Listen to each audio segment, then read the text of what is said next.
স্বাধীনতার 4 দশকেরও বেশি সময় পার হলেও বিশ্লেষকদের মতে কাঙ্ক্ষিত গণতন্ত্রের দেখা পায়নি বাংলাদেশের মানুষ।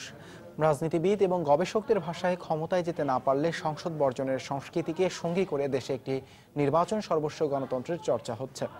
গৌরবময় বিজয়ের মাসে বাংলাদেশের গণতান্ত্রিক চর্চা নিয়ে আবুল কালাম আজাদের বিশেষ রিপোর্ট।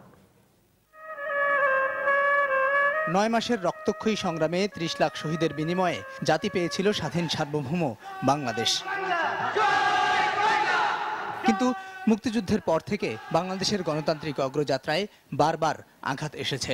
স্বৈরাচার বিরোধী আন্দোলন ও সংগ্রামের মধ্য দিয়ে সংসদীয় গণতন্ত্র প্রতিষ্ঠা হলেও বিজয়ের 41 বছর পর প্রশ্নবিদ্ধ গণতন্ত্র। আমাদের দেশে আপাত দৃষ্টিতে গণতন্ত্র আছে, কিন্তু সেই গণতন্ত্র সচল, সজীব, গতিময় নয়। যেটাকে আমরা এখন বলি নির্বাচন ভিত্তিক একটা গণতন্ত্র আমাদের দেশে আছে, অন্য ক্ষেত্রে নাই, সেটাও কিন্তু আজকে প্রশ্নবোধক। এইখানে আমাদের ব্যত্যয় আছে।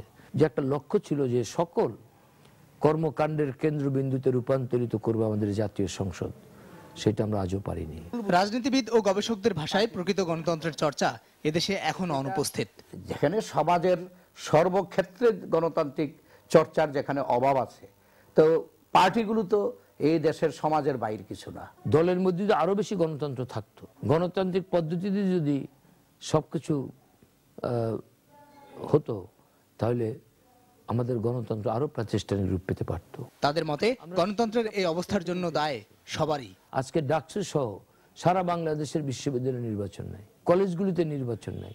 সুতরাং যে নতুন নেতৃত্ব উঠে আসবে, রাজনৈতিক নেতৃত্ব, সেটা তো ব্যত্যয় হয়েছে। এর জন্য আমাদের জেনারেশন রাজনীতিবিদরা অবশ্যই বিরাট অংশ দায় দায়িত্ব নিতে হবে, কিন্তু তার সাথে সাথে সমাজের সকল অংশকে কিন্তু এর দায় দায়িত্ব নিতে হবে। তো সিভিল সোসাইটির ভূমিকার দিকে আমি তাকিয়ে আছি, এবং তৃণমূলে আছে জনগণের ভূমিকা।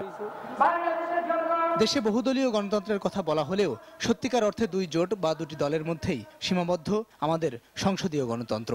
লাখো শহীদের রক্তের বিনিময়ে পাওয়া স্বাধীন বাংলাদেশে গণতন্ত্র প্রতিষ্ঠার জন্যও রক্ত ঝরেছে। সেই গণতান্ত্রিক ব্যবস্থায় জাতীয় সংসদকে সকল কাজের কেন্দ্রবিন্দু হিসেবে এখনও প্রতিষ্ঠা করা যায়নি।